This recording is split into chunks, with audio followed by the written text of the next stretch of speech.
Hello students, आज के video में आप देख रहे हैं एम्फैटिक प्रोनाउंस। इसी के बारे में आपको बताया जाना है कि एम्फैटिक प्रोनाउन जो है कौन कौन से होते हैं एम्फैटिक प्रोनाउन और इनका परिभाषा क्या होता है। तो आप जान लीजिए, नोट के माध्यम से आपको जानकारी हासिल करनी है कि एम्फैटिक प्रोनाउन क्या है। एम्फैटिक प्रोनाउन के बारे में बताया जा रहा है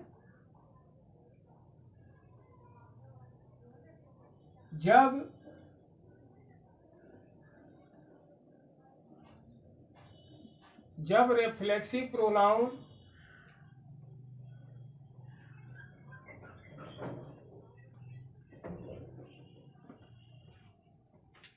जब रिफ्लेक्सिव प्रोनाउन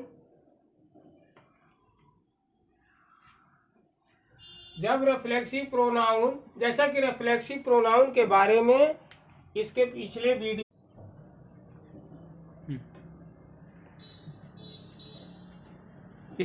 वीडियो में आपको बताया जा चुका है रिफ्लेक्सिव प्रोनाउन के बारे में। रिफ्लेक्सिव प्रोनाउन के बारे में बताया गया है कि रिफ्लेक्सिव प्रोनाउन कौन कौन से होते हैं। वही बात यहाँ एम्फैटिक प्रोनाउंस को समझाने के लिए रिफ्लेक्सिव प्रोनाउन का ही सहारा लेना पड़ रहा है। जब रिफ्लेक्सिव प्रोनाउन का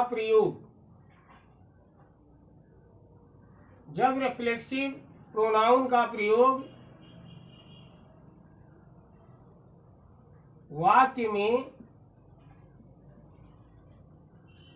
आए हुए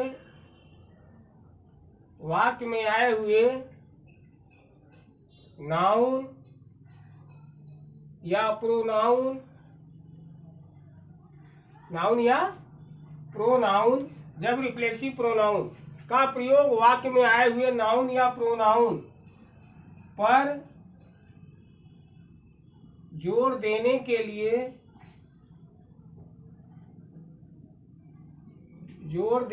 लिए किया जाता है,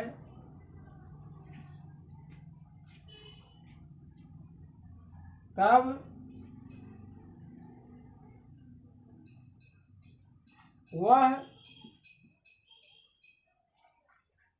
रिफ्लेक्सिव प्रोनाउन एम्फैटिक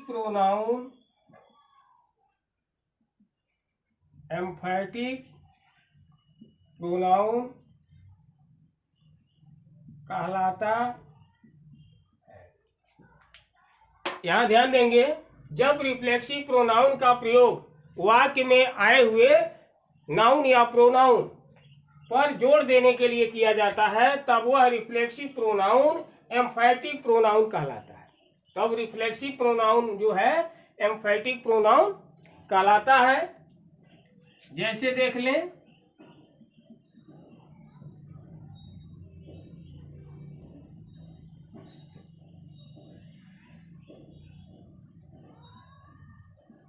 मैंने इसे खुद किया।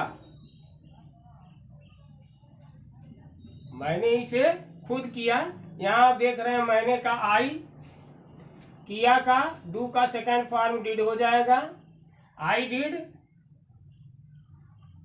लेकिन यहाँ देखना क्या है, ये यहाँ समझना ये है कि जब रिफ्लेक्सिव प्रोनाउन का प्रयोग वाक्य में आए हुए नाउन या प्रोनाउन पर जोर देने के लिए किया जाता है, तब वह रिफ्लेक्सिव प्रोनाउन एम्फैटिक प्रोनाउन कहलाता है। अभी आपको देखना है कि आई आपका क्या है, आई प्रोनाउन है।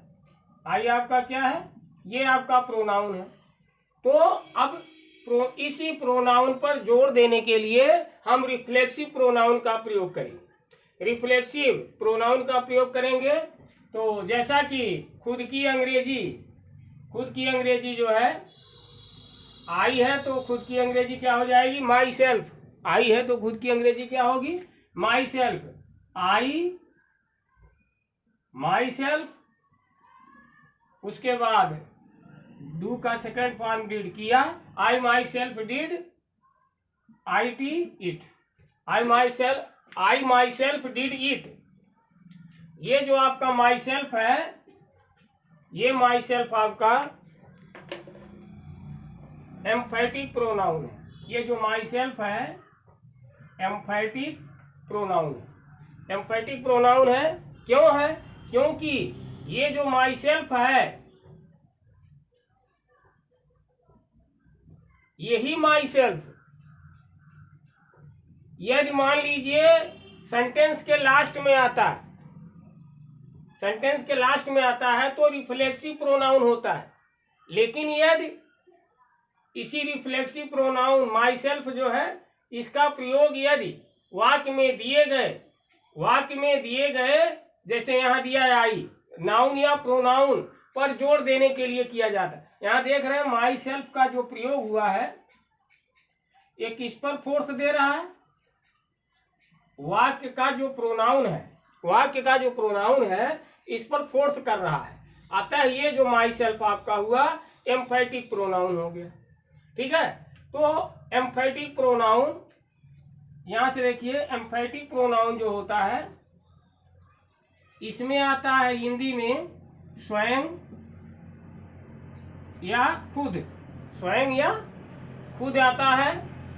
और ये जो रिफ्लेक्सिव प्रोनाउन आपका होता है, यहां से थोड़ा ध्यान दीजिए, ये आपका रिफ्लेक्सिव प्रोनाउन है।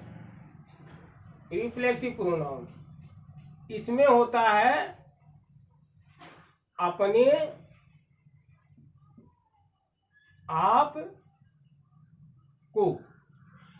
आप को, तो रिफ्लेक्सिव प्रोनाउन, जैसे अब अंतर जानने के लिए एक उदाहरण और देखिए, तुमने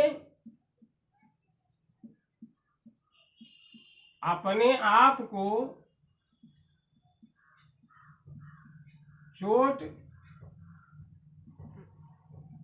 पहुंचाया, तुमने अपने आप को चोट पहुंचाया, तो यहाँ तुमने का क्या हो जाएगा? यू। चोट पहुंचाया,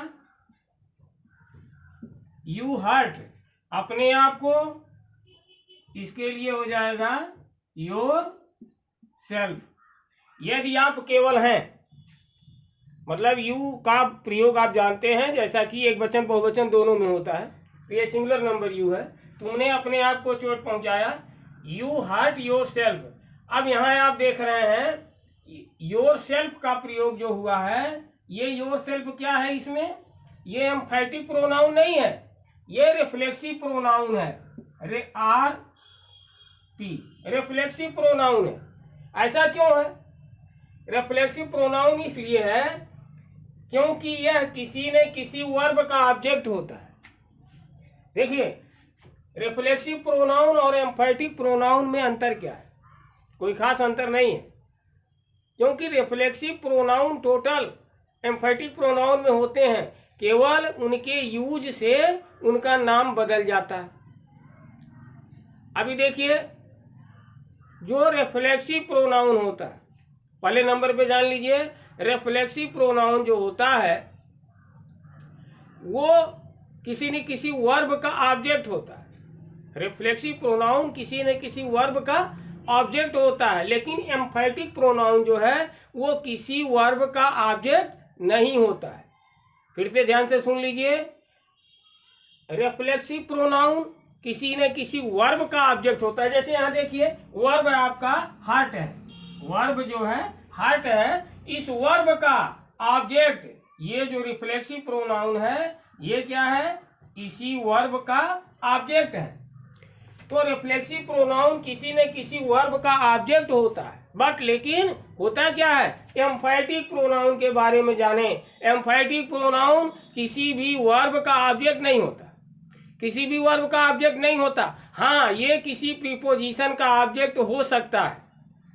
अब साधारण रूप से जानने के लिए ये जान लीजिए कि सब्जेक्ट के तुरंत बाद मान लीजिए यदि हेल्पिंग वर्ब आनी है तो हेल्पिंग वर्ब लिख लीजिए। जैसे आई कैन लिखना तो आई कैन लिख लीजिए, मॉडल ऑक्सिलरी हो गई, मॉडल ऑक्सिलरी हेल्पिंग वर्ब लिख लीजिए आई कैन। लिख लीजिए, आई शैल लिख लीजिए। उसके बाद आप तुरंत जो है रिफ्लेक्सिव प्रोनाउन का प्रयोग कर देंगे तो वो हो जाएगा एम्फैटिक प्रोनाउन। क्योंकि रिफ्लेक्सिव प्रोनाउन तभी होगा जब वो किसी न किसी वर्ब का ऑब्जेक्ट हो। अब यहाँ देखिए एम्फैटिक प्रोनाउन, यहाँ माई सेल्फ एम्फैटिक प्रोनाउन है क्योंकि वर्ब तो इसमें डिड है, वर्ब इसमें डिड है, ये वर्ब का ऑब्जेक्ट नहीं है बल्कि क्या है, ये सब्जेक्ट के तुरंत बाद आया हुआ है। सब्जेक्ट यानी जो प्रोनाउन होगा, यहाँ नाउन भी हो सकता है, प्रोनाउन भी हो सकता है, इसके तुरंत बाद। जैसे ही मान लीजिए, यहाँ ही को मान लीजिए तो हिमसेल्फ हो जाएगा, सी को मान लेंगे हर सेल्फ हो जाएगा, यू को मान लेंगे योर सेल्फ हो जाएगा, प्लूरल में यू है तो योर सेल्फ जो हो जाएगा। इस तरह से मतलब ये सीधी सी बात है। यहां से समझ लीजिए, जब रिफ्लेक्सिव प्रोनाउन का प्रयोग वाक्य में आए हुए नाउन या प्रोनाउन पर जोर देने के लिए किया जाता है।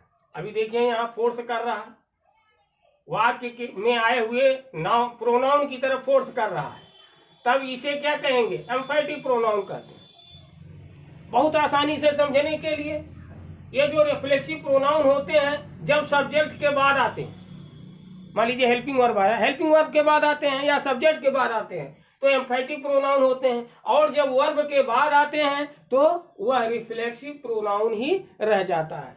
अब दोनों में अंतर आपको बताया जा चुका है। अब इसके बाद next possessive pronoun.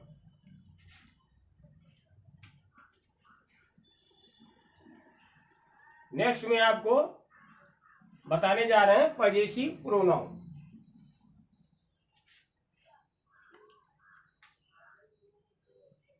Possessive pronoun,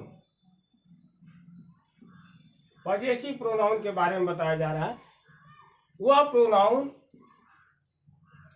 note के माध्यम से जाने, वह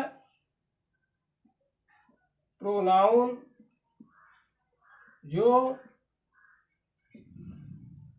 अधिकार, वह प्रोनाउन जो अधिकार बताता है, अधिकार बताता है, वह प्रोनाउन जो अधिकार बताता है पजेसिव प्रोनाउन कहलाता है। पजेसिव प्रोनाउन कहलाता है। यहां ध्यान दीजिएगा, वह प्रोनाउन जो अधिकार बताता है पजेसिव प्रोनाउन कहलाता है। अब यहाँ आपको अंतर थोड़ा सा मिलेगा। पजेसिव एडजेक्टिव में थोड़ा सा अंतर यहाँ दिखा दें।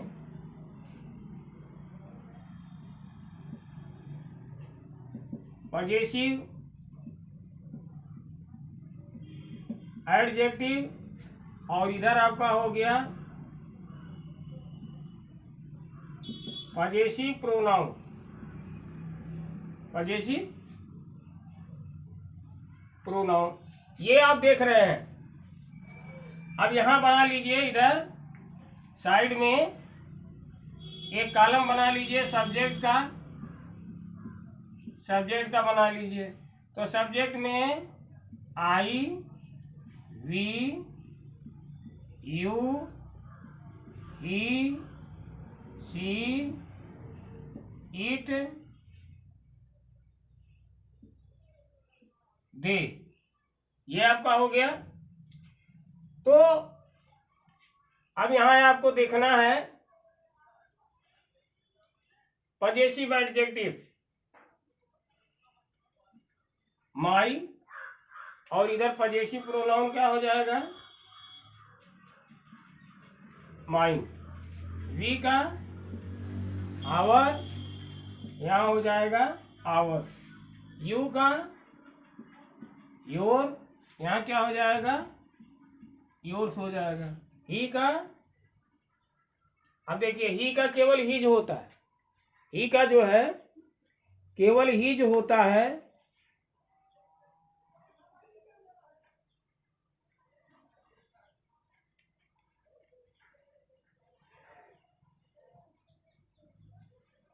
अब ही का केवल एक होता हिज, तो हिज होता है, तो मान लीजिए पजेसिव एडजेक्टिव भी हिज हो गया और पजेसी प्रोनाउन भी आपका हिज हो गया।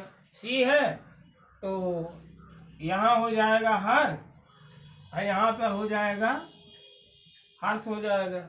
ईट है तो ईट का देखिए केवल ईट से होता है। अब ईट से जो है ये मान के चलिए कि ये आपका जो है पजेसिव एडजेक्टिव ही होगा। ईट से जो है पजेसिव एडजेक्टिव ही होगा। यहाँ खाली स्थान कर दीजिए, क्योंकि इट्स जो होता है वो केवल पजेसिव एडजेक्टिव ही होता है, पजेसिव प्रोनाउन नहीं होता। फिर दे में आइए, ये हो गया देयर और यहाँ हो गया देयर्स, देयर्स हो गया। अब आप समझ गए होंगे इस चार्ट से कि पजेसिव एडजेक्टिव कौन है और पजेसिव प्रोनाउन कौन है। पजेसिव प्रोनाउन के बारे में ही बताया जा रहा है कि वह प्रोनाउन जो अधिकार बताता पजेसिव प्रोनाउन कहलाता है। अभी जैसे में यह मान के चलिए माई है तो यहाँ कोई न कोई नाउन होगा। माई के बाद क्या होगा? नाउन आएगा। आवर के बाद नाउन आएगा। योर के बाद नाउन आएगा। हिज के बाद नाउन आएगा। हर के बाद नाउन आएगा। इट्स के बाद नाउन आएगा। देयर के बाद नाउन आएगा। पजेसिव एडजेक्टिव के तुरंत बाद नाउन का प्रयोग होता है और इसमें आप देख रहे हैं माइन के बाद कुछ नहीं आएगा। आवर्स के बाद कुछ नहीं आना है। योर्स के बाद कुछ नहीं आना है। हिज के बाद कुछ नहीं आना है। हर्ष के बाद कुछ नहीं आना है। देयर्स के बाद कुछ नहीं आना। ये दोनों में अंतर समझा दिया गया।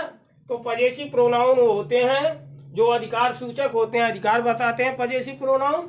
दोनों में अंतर दिखा दिया गया कि पजेसिव एडजेक्टिव कौन है और पजेसिव प्रोनाउन कौन है। इसमें सिर्फ ये है कि इट जो होता है, इट का जो इट्स होता है ये केवल पजेसिव एडजेक्टिव होता है। इट्स जो है पजेसिव प्रोनाउन नहीं होता है। बाकी तो देख रहे हैं यहाँ माई पजेसिव एडजेक्टिव है तो माइन पजेसिव प्रोनाउन है। वी का आवर, आवर आपका पजेसिव एडजेक्टिव है तो ये पजेसिव प्रोनाउन आवर्स है। इस तरह से आप समझ गए होंगे कि पजेसिव एडजेक्टिव के बाद नाउन का प्रयोग होता है। जैसा कि आप देख रहे हैं यहाँ से लाइन लगी हुई है, पजेसिव एडजेक्टिव के बाद नाउन का प्रयोग होता है और पजेसिव प्रोनाउन के बाद नाउन का प्रयोग नहीं होता है। ये खास अंतर आपके लिए जो है।